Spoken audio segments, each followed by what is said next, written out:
So hello दोस्तों, कैसे हो? आई होप सभी लोग अच्छे होंगे। मेरा नाम है शादाब और आप देख रहे हो शादाब बाई क्यों। सो वीडियो को ज़्यादा लंबी ना करते हुए हम सीधा अपने टॉपिक पर आते हैं। तो जो है पहला क्वेश्चन क्या है हमारी आज की क्लास का, उत्तर प्रदेश की कौन सी नदी राष्ट्रीय चंबल अभ्यारण्य का हिस्सा है? तो इसमें ऑप्शन हो जाते हैं यमुना, चंबल, बेतवा और कैन। तो इसका सही आंसर हो जाता है चंबल। ये अभ्यारण्य जो है लुप्तप्राय घड़ियाल और लाल मुकुट वाले जो कछुए होते हैं ना, उनके संरक्षण के लिए प्रसिद्ध है। ये तीन राज्य उत्तर प्रदेश, मध्य प्रदेश और राजस्थान के जो है संगम बिंदु, इनके जिसे ट्रांजेक्शन भी बोलते हैं, वहाँ पर स्थित है। उत्तर प्रदेश के इटावा और आगरा जिले इस अभ्यारण्य के अंतर्गत ही आते हैं। आ जाते हैं अपने नेक्स्ट क्वेश्चन की तरफ। तो क्वेश्चन नंबर 32 जो है वो है, अर्जुन बांध उत्तर प्रदेश के किस जिले में अर्जुन नदी पर बनाया गया है? इसमें ऑप्शन हो जाते हैं हमीरपुर, महोबा, चित्रकूट और झांसी। तो इसका जो सही आंसर होता है वो हो जाता है महोबा। इस बांध का मुख्य उद्देश्य महोबा और हमीरपुर जिले में सिंचाई की सुविधा प्रदान करना है। इस बांध से जो निकलने वाली है ना अर्जुन मुख्य नहर है, बुंदेलखंड के कुछ जो सूक्ष्म इलाके हैं, जो सूखे इलाके हैं, उनके लिए जो ना जीवन रेखा का काम करती है। अर्जुन नदी धसान नदी की एक छोटी सी सहायक नदी है। आ जाते हैं अपना नेक्स्ट क्वेश्चन। तो क्वेश्चन नंबर 33 जो है वो है, ओखला ब्रिज जो है से कौन सी प्रसिद्ध नदी निकलती है? तो इसके जो ऑप्शन है वो है शारदा नहर, आगरा नहर, निचली गंगा नहर और कैन नहर। तो इसका सही आंसर हो जाएगा आगरा नहर। ये नहर दिल्ली के पास ओखला नामक स्थान जो है, ओखला जगह जो है, वहाँ से यमुना नदी से निकाली गई है। ये दिल्ली, हरियाणा और राजस्थान और उत्तर प्रदेश, मथुरा और आगरा को जो है फ़ायदा पहुँचाती है। इस नहर का निर्माण जो सन 1874 में सिंचाई और जल परियोजना के उद्देश्य से किया गया था। आते हैं अपने नेक्स्ट क्वेश्चन की तरफ। तो क्वेश्चन नंबर 34 है, वो क्या बोलता है, माता टीला बांध उत्तर प्रदेश के किस जिले में स्थित है? तो इसके ऑप्शन हो जाते हैं झांसी, ललितपुर, हमीरपुर और जालौन। तो इसका सही आंसर जो है वो हो जाता है ललितपुर। तो ये जो है ये बांध बेतवा नदी पर 1958 में बनाया गया था।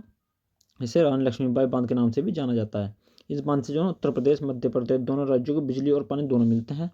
आ जाते हैं अपने 35वें क्वेश्चन और नेक्स्ट क्वेश्चन पर। अहरौरा बांध उत्तर प्रदेश के किस जिले में बनाया गया? तो ऑप्शन हो जाते हैं बनारस, मिर्ज़ापुर, सोनभद्र और चंदौली। तो इसका जो है सही आंसर हो जाएगा वो हो जाएगा मिर्ज़ापुर।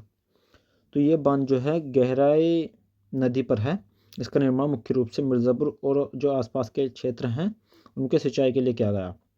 मिर्ज़ापुर अपनी विद्यक पहाड़ियों और ऐसे कई छोटे पहाड़ी बांधों के लिए प्रसिद्ध है। तो आ जाता है अपने नेक्स्ट क्वेश्चन के लिए। तो क्वेश्चन नंबर 36 जो है वो है, गोविंद सागर बांध उत्तर प्रदेश के किस जिले में शहजाद नदी पर स्थित है? तो इसके जो ऑप्शन है वो होते हैं महोबा, ललितपुर, चित्रकूट और बांदा। तो इसका जो सही आंसर है वो है ललितपुर। ये बांध ललितपुर शहर के जो बहुत पास में है। ये शहजाद नदी के पानी को रोककर बनाया गया है। ललितपुर जिले को जो है बांधों का शहर भी कहा जाता है, क्योंकि यहाँ राज्य में सबसे अधिक बांध है। आ जाता है अपने नेक्स्ट 37वें क्वेश्चन पर। चंद्रप्रभा जो बांध है वो उत्तर प्रदेश के किस जिले में है? तो इसके जो ऑप्शन हो जाते हैं सोनभद्र, मिर्ज़ापुर, चंदौली और प्रयागराज। तो उसका जो सही आंसर होता है वो होता है चंदौली। ये बांध जो है चंद्रप्रभा नदी पर बना है, जो कर्मनाशक की सहायक नदी है। इसके पास ही उत्तर प्रदेश का सबसे पुराना वन्य जीव अभ्यारण्य चंद्रप्रभा भी स्थित है। इस बांध का जो निर्माण है वो 1958 में पूरा हुआ था। आ जाते हैं अपने नेक्स्ट क्वेश्चन पर। मूसाखाड़ बांध किन दो राज्यों की संयुक्त परियोजना है? तो इसमें ऑप्शन है यूपी और मध्य प्रदेश, यूपी और बिहार, यूपी और हरियाणा, यूपी और राजस्थान। तो इसका जो सही आंसर हो जाएगा यूपी और बिहार। ये बांध चंदौली जिले में कर्मनाशा नदी पर बनाया गया है। इस बांध के जो पानी के बंटवारे को लेकर यूपी और बिहार के बीच समझौता हुआ है। ये पूर्वी उत्तर प्रदेश की कृषि के लिए बहुत महत्वपूर्ण है। आ जाते हैं अपने नेक्स्ट क्वेश्चन की तरफ। तो नेक्स्ट क्वेश्चन हमारा क्या कहता है, कन्हार बांध उत्तर प्रदेश के किस जिले में स्थित है जिसका काम हाल ही में पूरा हुआ है? तो इसका जो ऑप्शन है वो होता है मिर्ज़ापुर, सोनभद्र, ललितपुर और झांसी। तो इसका जो सही आंसर हो जाता है वो होता है सोनभद्र। ये बांध कन्हार नदी पर बनाया गया है। ये परियोजना दशकों तक रुकी रही और हाल के वर्षों में इस तेजी से पूरा किया गया। इससे सोनभद्र के आदिवासी क्षेत्रों में सिंचाई की सुविधा बेहतर हुई है, जिससे उन्हें फ़ायदा पहुंचा है। आज तक अपने नेक्स्ट क्वेश्चन पर। तो क्वेश्चन नंबर 40 जो क्या कहता है, प्रसिद्ध कीठम झील जिसे सुर सरोवर भी कहा जाता है उत्तर प्रदेश के किस जिले में बना है, स्थित है? तो इसको ऑप्शन हो जाते हैं आगरा, लखनऊ, कानपुर और बनारस। इसका सही आंसर जो होता है वो होता है आगरा। ये झील आगरा दिल्ली हाईवे पर स्थित है। इसे 2020 में राम सरोवर साइट घोषित किया गया है। यहाँ पक्षियों की 100 से ज़्यादा प्रजाति पाई जाती हैं और पास में ही भालू संरक्षण केंद्र भी है। इस झील की आकृति मानव निर्मित आयन का आर्टिफिशियल है और ये बहुत बड़ी जल संचय इकाई है। आ जाते हैं अपने नेक्स्ट 41वें क्वेश्चन पर। बखीरा झील उत्तर प्रदेश के किस जिले में स्थित है जिसे हाल ही में रामसर स्थल का दर्जा मिला है? तो इसमें ऑप्शन होते हैं संत कबीर नगर, गोरखपुर, बस्ती और कुशीनगर। तो इसका सही आंसर हो जाएगा संत कबीर नगर। ये पूर्व उत्तर प्रदेश की सबसे बड़ी प्राकृतिक मीठे पानी की झील है। यह नेचुरल फ्रेश वाटर लेक। सर्दियों के मौसम में यहाँ साइबेरिया से आने वाली प्रवासी पक्षी जो हैं भारी संख्या में देखे जाते हैं। इसे 2022 में भारत की 49वीं रामसरोवर साइट के रूप में शामिल किया गया था। वन्य अभयारण्य यानी कि वाइल्ड फायर सेंचुरी। तो आ जाते हैं अपने नेक्स्ट क्वेश्चन की तरफ। नेक्स्ट क्वेश्चन है 42वां। दो राष्ट्रीय उद्यान उत्तर प्रदेश के किस जिले में स्थित है? इसमें ऑप्शन हो जाते हैं बहराइच, लखीमपुर खीरी, पीलीभीत और श्रीवस्ती। तो उसका जो सही आंसर है वो है लखीमपुर खीरी। ये उत्तर प्रदेश का एकमात्र नेशनल पार्क है।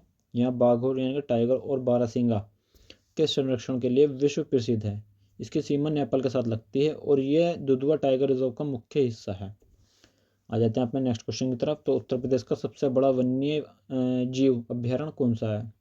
तो इसमें ऑप्शन हो जाते हैं चंद्रप्रभा, हस्तिनापुर, कतरनिया घाट और रानीपुर। तो इसका सही आंसर हो जाता है हस्तिनापुर वन्य अभ्यारण्य। ये मेरठ, मुजफ्फरनगर, हापुड़ और बिजनौर, अमरोहा जैसे जिलों में फैला हुआ है।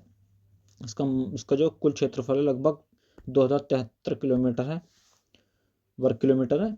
ये गंगा नदी के किनारे स्थित है। यहाँ दलदली हिरण और गंगा डॉल्फिन पाई जाती हैं। आ जाते हैं अपने 44वें क्वेश्चन पर। नवाबगंज पक्षी अभ्यारण्य उत्तर प्रदेश के किस जिले में स्थित है? तो इसमें ऑप्शन हो जाते हैं उन्नाव, कानपुर, रायबरेली और अमेठी। इसका नाम बदलकर जो है ना सॉरी अभी ऑप्शन में देता ना उन्नाव, कानपुर और रायबरेली और अमेठी। तो इसका सही आंसर हो जाएगा उन्नाव। तो इसका नाम बदलकर अब शहीद चंद्रशेखर आज़ाद पक्षी अभ्यारण्य कर दिया गया है। ये उत्तर प्रदेश के सबसे पुराने पक्षी अभ्यारण्यों में से एक है। लखनऊ कानपुर के बीच होने के कारण ये एक प्रमुख पर्यटक स्थल भी है। आ जाते हैं अपने 45वें क्वेश्चन की तरफ। उत्तर प्रदेश का सबसे छोटा वन्य अभ्यारण्य कौन सा है?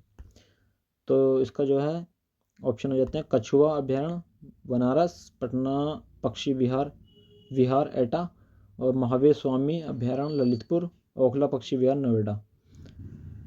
तो इसका जो है आंसर आप लोगों को देना है कि इसका सही आंसर क्या होगा। इसके मैं कुछ आपको फैक्ट बता देता हूँ।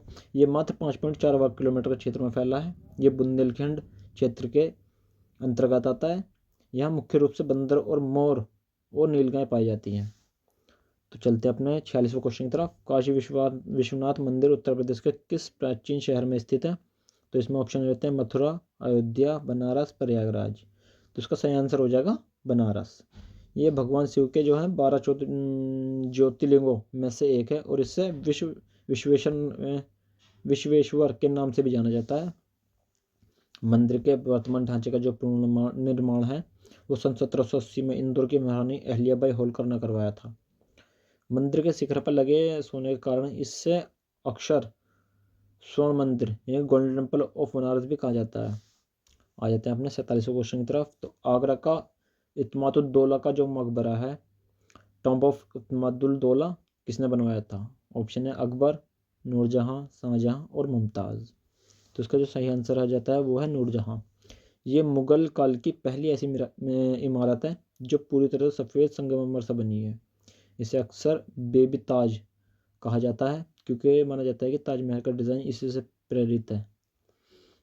ये नूरजहां ने अपने पिता मिर्ज़ा गयास बेग इत्मादुद्दौला की याद में बनवाया था। आ जाते हैं अपने नेक्स्ट क्वेश्चन की तरफ। भगवान कृष्ण की जो जन्म स्थली के रूप में प्रसिद्ध मथुरा किस नदी के तट पर है? तो उसका ऑप्शन हो जाता है गंगा, यमुना, सरयू और चंबल। तो इसका सही आंसर हो जाएगा यमुना। मथुरा को पेड़ों की नगरी और कृष्ण नगरी के नाम से भी जाना जाता है। यहाँ स्थित बांके बिहारी मंदिर और द्वारकाधीश मंदिर स्थापित कला के अद्भुत नमूने हैं। मथुरा को भारत की सबसे पुरानी जीवित संस्कृति में माना जाता है। बड़ा इमामबाड़ा, छोटा इमामबाड़ा यानी क्वेश्चन नंबर 49। तो बड़ा और छोटा इमामबाड़ा उत्तर प्रदेश के किस शहर में है?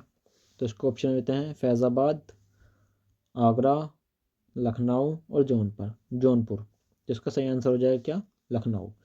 तो बड़ा इमामबाड़ा नवाब असफउद्दौला ने सन 1784 में अकाल राहत कार्य के रूप में बनवाया था।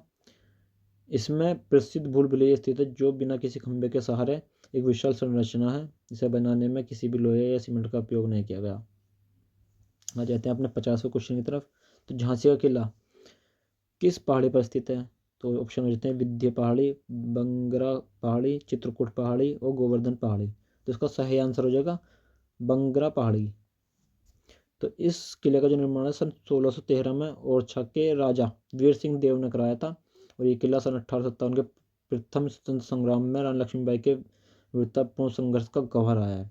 किले के अंदर गणेश मंदिर और पंचमहल जैसे दर्शनीय स्थल मौजूद हैं। आ जाते हैं अपने 51वें क्वेश्चन पर। तो 51वां क्वेश्चन क्या है, कुशीनगर जहाँ भगवान बुद्ध का महापरिनिर्वाण हुआ था वह कौन सा मंदिर प्रसिद्ध मंदिर है? इसको ऑप्शन हो जाते हैं दशावतार मंदिर, जेतवन मंदिर, धर्मराजिका स्तूप और महापरिनिर्वाण मंदिर। तो इसका सही आंसर हो जाएगा महापरिनिर्वाण मंदिर। यह भगवान बुद्ध की 6.1 मीटर लंबी लेटी हुई प्रतिमा है, जो लाल बलुआ पत्थर से बनी है। कुशीनगर को बौद्ध धर्म के 4 सबसे पवित्र स्थलों में से एक माना जाता है। यहाँ स्थित रामाभर स्तूप ये वह स्थान है जहाँ बुद्ध का अंतिम संस्कार किया गया था।